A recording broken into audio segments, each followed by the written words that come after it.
మనం రీసెంట్ గా చెప్పుకున్నాం రాహుల్ గాంధీ ఓట్ చోరీ అని చెప్పి మంచి ఫ్యాన్సీ ప్రెజెంటేషన్ అನ್ನು ఫ్యాన్సీ బుక్లెట్ ఇంత లావుది బుక్లెట్ అనకూడదు, పెద్ద బైండింగ్ బుక్ చేసుకొచ్చి చూపించాడు. ఫేక్ అడ్రసెస్ అది ఇది అని చెప్పి ఇందులో హైలైట్ చేస్తూ జీరో యాజ్ అడ్రస్ నంబర్ ఉంది అని కూడా చాలా హడావిడి చేస్తూ చెప్పారు. నేను చెప్పాను దీంట్లో ఏదో మతలబ్ ఉంది, రాహుల్ గాంధీ తప్పని చెప్పి బీజేపీ వాళ్ళకి తెలుసు, ఎలక్షన్ కమిషన్ వాళ్ళకి తెలుసు, అందుకే వాళ్ళు కామ్ గా ఉన్నారు. రాహుల్ గాంధీ వాళ్ళు కాంగ్రెస్ వాళ్ళు చేసే హడావిడి చేయనివ్వండి, ఫైనల్ గా వీళ్ళు గాలి తీద్దాము లెంపకాయలు వేసి అనుకున్నారు. ఈసీ అదే చేస్తుంది. Chief election commissioner Gyanesh Kumar మాట్లాడుతూ రాహుల్ గాంధీని మందలించాడు. నువ్వు మళ్ళా ఒక పార్టీకి లీడింగ్ హెడ్, కుదిరితే ప్రైమ్ మినిస్టర్ క్యాండిడేట్ కూడా, నీకు తెలీదా అన్నట్టు మాట్లాడాడు. జీరో అనేది అన్నంబర్డ్ హౌసెస్ కి పెడతాము, నువ్వు ఆ జీరో ఉందని చెప్పి హడావిడి చేసి దగ్గర దగ్గర 40,009 ఫేక్ అండ్ ఇన్వాలిడ్ అడ్రసెస్ అని చెప్పి జీరోని నువ్వు మెన్షన్ చేసావు. అది అన్నంబర్డ్ హౌసెస్ కి పెడతారు. ఈ విషయం you need to know, you need to get in to deep అన్నట్టుగా చెప్పాడు. అండ్ చూస్తే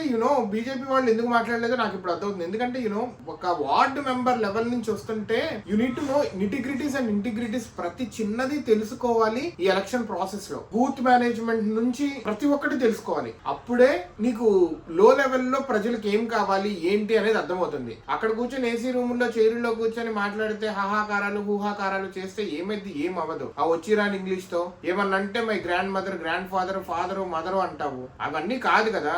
then you don't know like what are the basics of Bharat అనేది నీకు తెలియకపోతే ఎట్లా? ఎవరో ఫ్యాన్సీ ప్రెజెంటేషన్ తీసుకొచ్చేస్తే రీవాలిడేట్ చేయాలి, చెప్పాలి, అరే బాబు ఇందులో తప్పులు ఉన్నాయి, ఇవి కరెక్ట్ అనేది. You need to be a strong politician, a strong candidate in your party. తప్పులు నువ్వు చెప్పగలగాలి. ప్రధానికి మమ్మీ సోనియా మమ్మీ అంటే ఎలా?